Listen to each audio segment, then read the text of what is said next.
It's Monday here on the North Shore Drive podcast from the Pittsburgh Post-Gazette. I'm your host, Chris Carter, here with Ray Fittipaldo. We're going to go over some big takeaways from the top 100 list that we released this weekend, as well as look at how Myles Garrett and the Browns may have actually severely impacted the Steelers situation with TJ Watt. We'll talk about all that here on the North Shore Drive podcast. Let's get into it.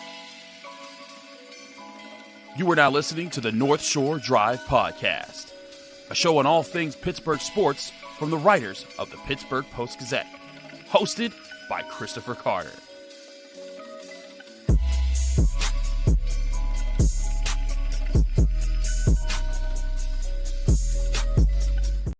Hello and welcome to the North Shore Drive podcast. I'm Chris Carter. He's Ray Fittipaldo. We're your Steelers writers, and as always, you can find the show on your favorite podcasting apps and on YouTube. Like this video if you enjoy it. Subscribe to this channel to get all of our Monday, Wednesday, Friday episodes, as well as the daily content that comes out from all of our sports writers here at the Pittsburgh Post-Gazette. As always, this show is also brought to you by Edgar Snyder Associates. Not only will they help you when you're injured in a car accident or hurt on the job, they'll also help you fight for your workers' compensation rights. Be sure to call them today at 1-800-94-EDGAR. And remember, there's never a fee unless they get money for you. Ray, let's talk about let's talk about the Steelers draft situation, because right now, when you look at I released my top 100 over the weekend, and the top 100. It's funny. I got a lot of emails and comments saying like, "Oh, wait, so you think Cam Ward is going 4th overall?" No. I'm not saying where these guys are going to get drafted per se. These are my rankings of how good these players actually are, and that's where I think that things fall into place here.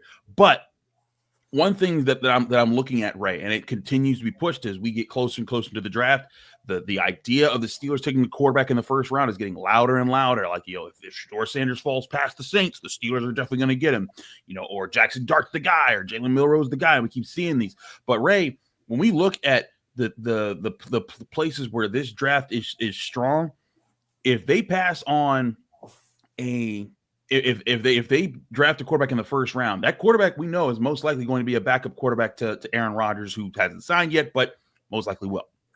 The way that I look at this is that if they draft that quarterback in the first round, and I look at how defensive tackle, there's good depth players after the first round, but not top tier guys that could jump out as starters or future, franchise players at the position. Running back becomes slimmer. I think running back's still doable, but the sweet spot for running back could be the place where you'd want to take that defensive tackle. Now, if you don't take him in the first round, I continue to look at quarterback. Unless you really think that Shedeur Sanders or one of these guys are your franchise quarterback for the next 15 years, I think it's gonna be something that kind of it works against you in the long run if you take one this year and pass up on the early opportunities in this draft class. Yeah, I totally agree. I read it, but refresh me. Ward, you had 4th. Where did you have Sanders and Jaxson? Sanders, I dropped Sanders all the way down to 44. Yeah. Jalen Milroe was 77, I believe. I didn't even put Jaxson Dart in my top 100. When I looked at his talent wise, Ray, it's just like, hey, I think he's just outside that range. But I think Milroe is at best an early to mid 3rd. I think Jaxson Dart, like, honestly, again, if Jaxson Dart's taken at 83 overall, I think that's a much better fit for his value. But I just think that this draft class, all these quarterbacks either have a major weakness, have a big gap in their play, have something that they really need to work on, or multiple things that they really need to work on before they're a legit NFL starting quarterback. Yeah, and that's how the draft is funny, right? Because we know that Shedeur Sanders is probably going to go in the top 10. And if not the top 10, he's probably going to go somewhere in the first round. And Jaxson Dart and Jalen Milroe could as well. Jalen Milroe, Chris, is invited to the draft. So even if he doesn't get drafted in the first round, I don't know the numbers on this, but probably, if they invite, let's say they invite 20 guys, I think 18 or 19 of those guys get drafted. So they have pretty good intelligence that he's either going to go round 1 or at worst round 2. So, it's just funny how quarterbacks are pushed up draft boards. But to your point, I think you're right. If the Steelers would draft a Shedeur Sanders or a Jaxson Dart in the first round, you could probably get like a Jamari Caldwell, nose tackle out of Oregon, in the 3rd round. You could probably get a running back in the 4th round who could come in and be a rotational guy for you. Somebody like maybe Ollie Gordon, who would eat up a Right. lot of first and second down snaps. I think somebody along those lines. And unless you trade back into the 2nd round, I don't know where you get your receiver. Yeah. You want to go safety or corner. I don't know. You probably have to use 5, 6, or 7 on those positions. So I think you're right. Taking a quarterback early would complicate things. And I still don't think it's a likelihood. I know there's a lot of chatter about that, mostly, from the national analysts. I think mostly local guys, I think, are still kind of on the defensive line bandwagon. We'll see how it plays out 10 days from now. But, to your point, yes, I think you would damage yourself this year in terms of your other starting 21 if you would take a quarterback in the 1st round. And again, like it would be different if this was a year where like, hey, like this is the quarterback year. But we've been saying since last year that this was not going to be the quarterback year. This was never expected to be a big year for drafting your future quarterback in the NFL.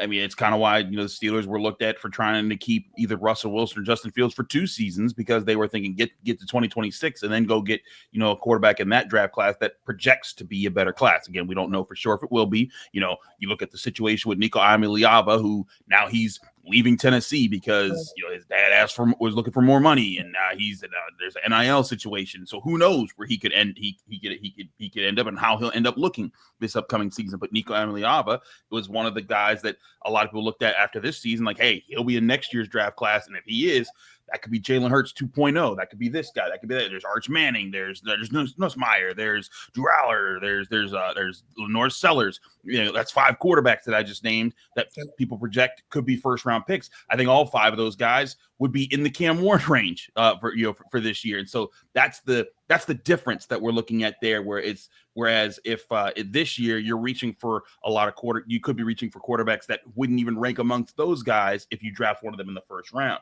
So.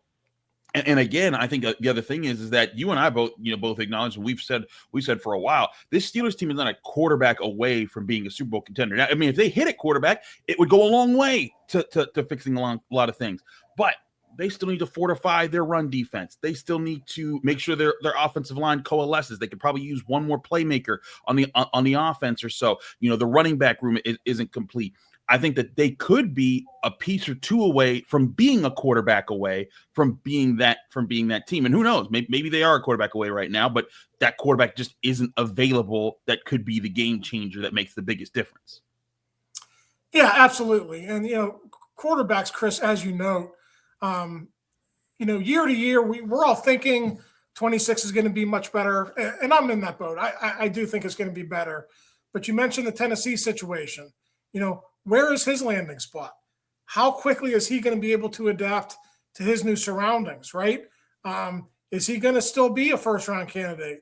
I think he should be, assuming he lands in a good spot. But, there's not a lot of open quarterback spots in major college football at this juncture. I'm sure he'll find a home. I'm sure there was, negotiations going on behind the scenes that we don't know about. He probably has a good idea of where his landing spot's going to be, but stuff like that just does complicate things. So, we'll see what happens next year. But, I think for this year for the Steelers, Chris, smart move, whether you sign Aaron Rodgers or not, take that out of the equation, get yourself a quarterback 3rd or 4th round, develop him behind Mason Rudolph or Aaron Rodgers, see what he has, get a comfort level. You'll know if he's a potential backup or a potential starter by the end of next season. And then you go into the 26th draft saying, okay, we need a starter or we're all set. And maybe they maybe they get Jalen Milroe, or maybe they get, someone that they really, really like, a Tyler Shuck, who they think they can develop. I think that's the route to go for the Steelers. I just don't think taking one in the 1st round would solve a lot of problems in the short term or the long term. I agree with you there. Let's talk more about some of the different classes here that we ranked out, and where some of their strengths and weaknesses might be as far as where the Steelers should be looking for at some of these positions in the draft. We'll do that next here on the North Shore Drive podcast from the Pittsburgh Post-Gazette. Chris Carter, Ray Fittipaldo. But first, I want to remind you this show is brought to you by Edgar Snyder Associates. Did you know they also do workers' compensation? When you've been hurt on the job, who decides when you're better? Who decides when your treatment is over? Who decides when your benefits are over? The answer might surprise you. It's the insurance company's doctors. If that doesn't make you feel good, it shouldn't. And the answer to that is calling Edgar Snyder Associates today, because they'll help you fight for your workers' compensation rights. Call 1-800-94-EDGAR to get help fighting for your workers' compensation rights. And then remember, there's never a fee unless they get money for you.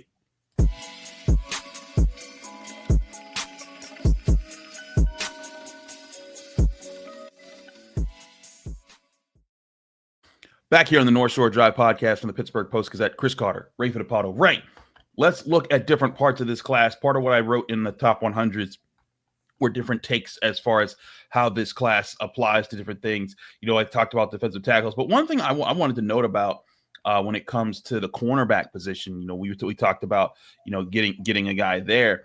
There are good cornerbacks in this draft class. I don't think this is a bad cornerback class per se, but there is a steep drop off in at least in my rankings after you get through the top 50. I got 9 cornerbacks in the top 50, but there are no more outside cornerbacks that I rank from 50 to 100. And that could be the tricky part here, is if the Steelers want to find a potential partner for the long term for Joey Porter Jr., it could take having to make that their first round pick, because if you get to the third round pick's the 83rd pick in the draft. It'll be very hard to land a top 50 player you know, at that point in time. And again, top 50 as far as how we rank them and how we see them versus where they're actually picked in the draft.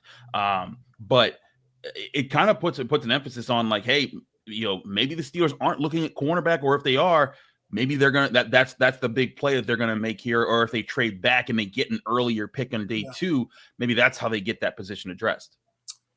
Yeah, I mean, everything they've done in the offseason, Chris, suggests that they're probably not going to take a cornerback at all in this draft. If you look at what they've done, the additions of Darius Slay and Brandon Eccles in free agency, you still have Joey Porter Jr., Corey Trice on the roster, and you even signed a depth guy like James Pierre. They have 6 or 7 corners with NFL experience on their roster. So the only guy that they've brought in so far who would be an option at 21, I think, would be Azaria Thomas from Florida State. You know, unless you trade back into the second round, he's not going to be there in round 3. So sometimes you got to look at the clues that they give you during the offseason and just think about it. We're not going to know exactly what they're thinking in that building, but I would be really surprised right now if they took a corner at all. And looking at other positions, after they signed Calvin Anderson, I would be surprised if they took an offensive tackle in this draft. So just looking at these top 30 visits, I think we've got a pretty clear picture. There are 6 more that they got to do early this week, and those will be wrapped up by Wednesday or Thursday, I think. But really, when you look at it, Chris, there's a lot of positions, including corner right now, that might not be completely eliminated from draft night 1, 2, and 3, but pretty close to that, including offensive tackle and corner. I would be surprised, like I said, if they draft either of those 2 positions.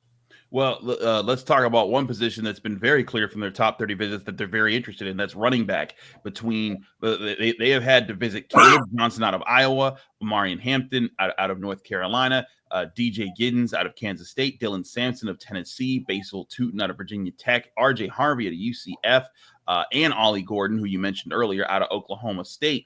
That's a whole bunch of running backs to be bringing into your organization, which shows clearly they're looking hard at that position. In my rankings, I put Ashton Jeanty as a top 10 player, as he should be, and then I put Omarion Hampton as my 26th ranked player. But after that, there's a drop from running back all the way down to the 50s, and then when you get to those early 50s, that's where I start to have my running backs: Dylan Sampson, Caleb Johnson, DJ Giddens, Cam Scatabo, Travion Henders, both the Ohio State running backs, in that range. And that's where I think, again, the sweet spot could be for the Steelers, is that they don't need to go after the Hampton or Jeanty. If they get one of those guys that are just outside the top 50, that all those guys projected potential starters. But the question will be, can they land that with their current picks as slated? Because again, they have 21st overall pick and the 83rd overall pick. And that 83rd overall pick, that could be where it could get a little murky if all those running backs get run on before they get to 83rd. And then all of a sudden you're looking at maybe drafting one of those running backs that we ranked outside of the top 100. Yeah, and don't forget they went to Ohio State's pro day, so they got to know Travion Henderson and Quinshon Judkins down there as well. And they also went to, a few other pro days, Notre Dame, Texas. Both those schools have some running backs, on their rosters who, could be in play for the Steelers. So, when I look at it, I think you're going to be able to get a really good player, I think, in the 3rd or 4th round. I think the cutoff, and it's hard because you don't have a 2nd-round pick. So, you're drafting at number 83, middle of the 3rd round. You're also drafting, I think, 120-something in the 4th round. Those couple of those picks are pushed back because of all the picks, the comp picks at the end of the 3rd round.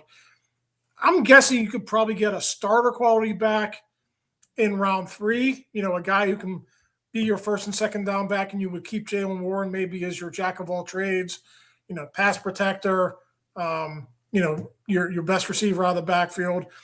If you go the 4th round, I'm guessing you're probably going to have Jaylen Warren be your RB1 in 2025, and I don't think that's a bad thing. But I think then you would probably be looking at a guy who's more of a rotational player. It's hard to get starters in the 4th round. I know it happens a lot more with running backs than any other position, but I think starter in the 3rd round, probably more of a rotational guy if you wait to round 4. Agreed there. If you wait to round 4, again, you're waiting for like the 123rd pick in the draft. That does fall to be a little bit more tricky there.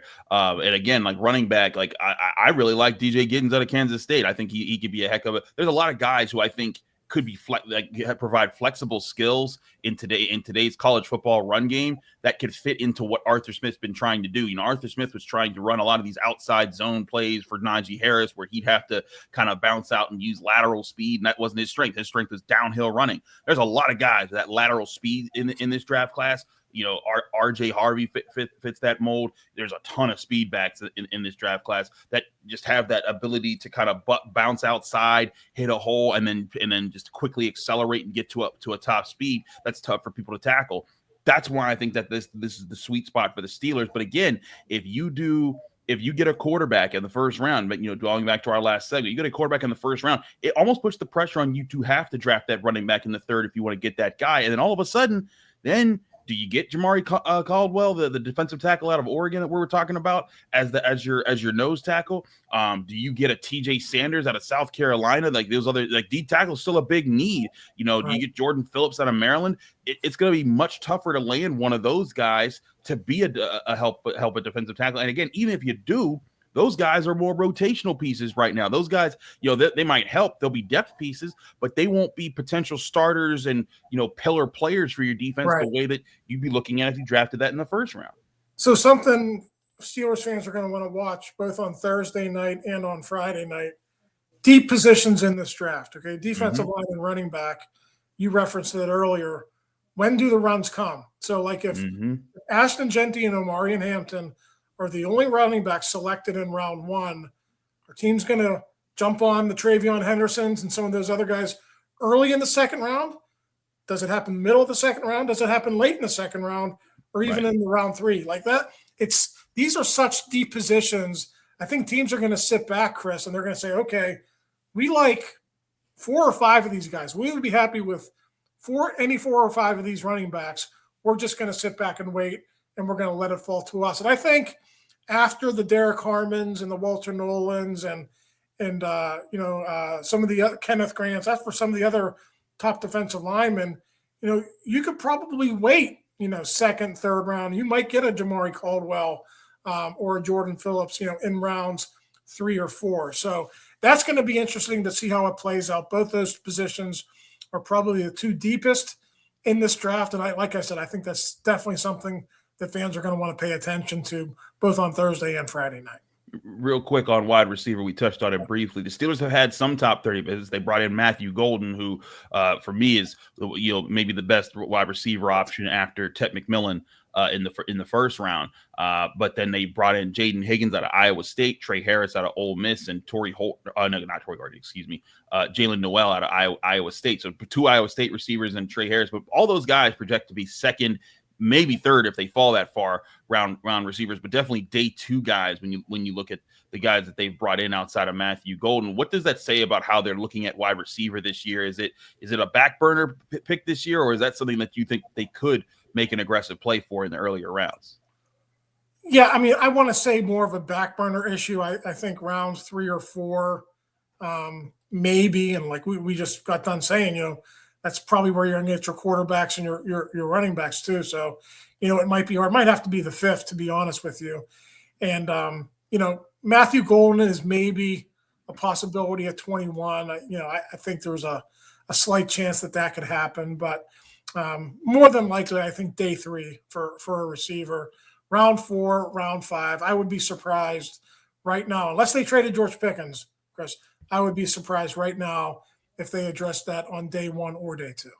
Yeah, hey, if you're trading away George Pickens because you probably get a 3rd-round comp pick for him next year, it would make sense that maybe they're getting a 3rd or a 2nd-round pick for him if they're trading him away at all on draft night or any time before then. So that'll be interesting to see. We got to take a quick break. When we come back, I want to talk to Ray about a piece he wrote about how the Browns may have made a big impact on the Steelers' current situation with TJ Watt with Myles Garrett's contract. We'll talk about that next year on the North Shore Drive podcast of the Pittsburgh Post-Gazette. But first, remind you, this show is brought to you by UFC Gym. April is Stress Awareness Month, and studies show that doing even one group exercise class a week can significantly reduce stress, so there's no better time to move your body and reset your mind at UFC Gym.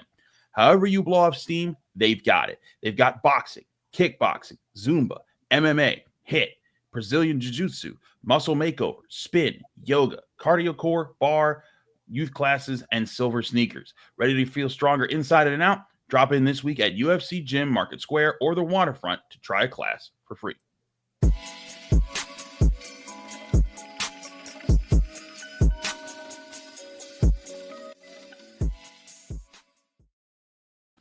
We're back here in the North Shore Drive podcast on the Pittsburgh Post-Gazette. Chris Carter, Ray Fittipaldo. Ray, let's talk about the piece that you wrote when it came to Myles Garrett and TJ Watt. And I mean, these two guys have had a parallel in their careers. They were drafted in the same round of the same draft. Myles Garrett at the top of that draft, TJ Watt at the bottom of the first round. Since then, they've both been the 2 best edge rushers in football for the most of their careers. But when the Browns were supposedly going to have to trade Myles Garrett because he was demanding a trade and he wasn't coming to the table, all of a sudden that went away when he signed a $40 million contract. A lot of people said, oh, the Browns, did they mess that one up because now they're paying him so much money and he didn't even want to be there. But as you analyze, Ray, that may have a negative effect on what the Steelers situation with TJ Watt could be right now. Yeah, so you have to look at it. Max Crosby signed his deal on March 6th, Chris. I think it was for $35 or $35.5 million a year. Yeah. I think he had $62 million in full guarantees in that contract. 3 days later, okay, the Browns didn't just sign Myles Garrett to make him the top paid edge rusher. They went above and beyond that by $5 million. So that just complicates everything for the Steelers. And I'll tell you, it complicates everything for the Dallas Cowboys. Mm-hmm. You've got to deal with Micah Parsons entering the last year of his deal. And the same goes for Aiden Hutchinson of the Detroit Lions. And if you notice, since Garrett signed on March 9th, hasn't been a lot going on with TJ Watt and the Steelers, Micah Parsons and the Cowboys. It's a big problems that those teams just had dumped into their lap. And, it's interesting. You look at what the Browns did. They became the first team in NFL history to fully guarantee all years in a quarterback contract with Deshaun Watson. Okay. No one else did that before, and no one else since he signed that $250 million deal have done that since. So I think what the Steelers and the Cowboys and the Lions have to sit back and figure out is, do we really want to let the Browns dictate how we do business, or is there another way around this for us? And I think this is going to go on for a while, Chris. The last time TJ Watt was up for a contract, he didn't sign it until 2 days before the season started. This is just really complicated now, and I would not expect a resolution to this anytime soon. I mean, Brian and I talked about this last week when, TJ Watt posted on Instagram the picture of him throwing up a peace sign, and then everyone just like, oh my God, is he leaving? Is he gone? And we don't think it's that. But I do think there's dynamics that have been impacted here. And heck, his brother, J.J. Watt, went on the Pat McAfee show, I think maybe a month or two ago, and was like, you know what? Teams that don't pay their players before the final year of their contract put themselves in a rough situation. And very much he was alluding to the Steelers not paying T.J. Watt last year. Because, I mean, imagine if T.J. Watt had signed that contract last year, Ray. You're probably looking at a $35 million contract in that situation. Nick Bosa, to your point, you look at edge rushers across the board after Myles Garrett, Danielle Hunter, 35.6 a year, Max Crosby, 35.5 a year, Nick Bosa, 34 a year, Josh Allen, excuse me, 28.2 a year, Brian Burns, 28.2 a year. And that's where TJ Watt averages right now with his current contract is 28 million a year. Like, that's a huge jump that you're talking about here investing. Now, granted, the NFL salary cap is expanding. This is part of the dynamics that happen with that, is that certain, with the rising salary cap and the rising amount of space that people have to pay for things, certain positions become more expensive. But certainly the Browns could have, I think have reset the market as far as what is paid for a top level edge rusher. I think it's even more difficult for the Steelers because you look at some of those names that we're talking about there, your Brian Burnses, maybe Rashawn Gary, Trey Hendrickson's having a hard time signing with the Bengals. Trey Hendrickson did lead the NFL in sacks this year, but only Garrett and Watt and really Crosby, I think, have been in that consistent, like, hey, they are the best edge rushers in football for the past 3-4 years. And I think that's where the market gets changed there. You talk about Micah Parsons as well. He's another guy that wants to be in that conversation. I do think it made things a little more complicated for the Steelers. And like you said, could this be a situation where TJ Watt does a hold in where he doesn't practice for, throughout training camp? And, not that the Steelers necessarily need him to, when he did that, I think it was at the 2021 season when he did that. And, he came out and had one of a great season that year. So, I don't think it would be the worst thing if he just got some rest throughout training camp. But now it's a big question that hovers over your head. And then, you could go into next year saying like, hey, we still need to spend on TJ Watt to bring around. I do think they have the money to. I think that Art Rooney, Omar Khan, Mike Tomlin, I think the whole front office and staff, they want TJ Watt around. I think he wants to be around. But now that money number has just changed because they waited, and maybe that's going to change the dynamics as far as how the Steelers address things with their star players moving forward. Yeah, and you have to understand the $40 million a year number is important, but it's not everything. I think there's the one way the Steelers can maybe get around this. And, you look at Myles Garrett's contract, $89 million in full guarantees. Mm-hmm. The guaranteed money is reported as something like $123 million. But if you're the Steelers, to get it done last time, you had the fully guaranteed TJ $80 million. Maybe what you do this time is you just give him a lot more money up front. Maybe you just go above and beyond the $89 million that the Browns guaranteed him. TJ, we're going to guarantee you full guarantees, $100 million, but then they structure that contract on the back end. Maybe there's some void years. Maybe it's easy for them to get out of it, like when TJ is 35 or 36, if something does go wrong. So they don't have to structure that contract the way they have their other contracts, but this is a special circumstance. I think you probably are going to have to go beyond that $89 million in full guarantees for Garrett. And Chris, I think they should. TJ has been the better player consistently throughout his career. Edge rushers, tend to age gracefully. So are you taking a chance? Yeah, there could be injuries, but just structure that contract in a way that you can get out of it after year 4, year 5, and then just go from there. He's going to be a Steeler, and you might as well get it done now before Parsons and Hutchinson are on deck. It's real funny. It continues to make the Chiefs look really smart for back in 2020 when they signed Patrick Mahomes to a 10-year extension, and everyone's like, that's stupid. Why would you sign him to something that long? That's crazy. That's ridiculous. But now he's locked into that price for the next 10 years. And so, he could always come back and say, I want more money and give me a renegotiation. But you lock that down. And now they're like, hey, we don't got to worry about how much you pay Joe Burrow or Lamar Jackson or Josh Allen. This is locked down. And so, again, back to your point, maybe, changing, impacting how things happen in the Steelers front office.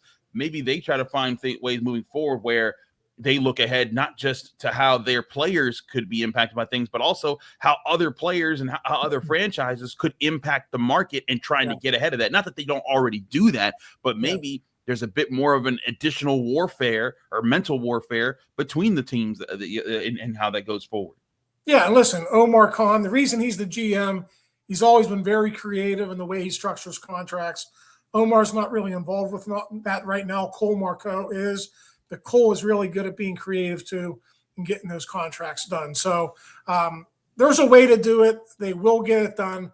I think it's just going to take a little bit more creativity than it does on their normal type of a contract. Absolutely. He's Ray Fittipaldo. I'm Chris Carter. You've been watching or listening to the North Shore Drive podcast from the Pittsburgh Post-Gazette. As always, you can find the show in your favorite podcasting apps and on YouTube. Like this video if you enjoyed. Subscribe to this channel to get all of our Monday, Wednesday, Friday episodes of the North Shore Drive podcast, as well as the daily content that comes out from all of our sports writers here at the Pittsburgh Post-Gazette. We'll be back Wednesday with more as we get closer and closer to the draft and maybe finally some Aaron Rodgers news. Find out here on the North Shore Drive podcast. Thank you for tuning in to another episode of the North Shore Drive podcast from the Pittsburgh Post-Gazette. If you watch this video on YouTube, please like the video and subscribe to our channel. For all the sports coverage from the Post-Gazette that we have to offer, visit post-gazette.com.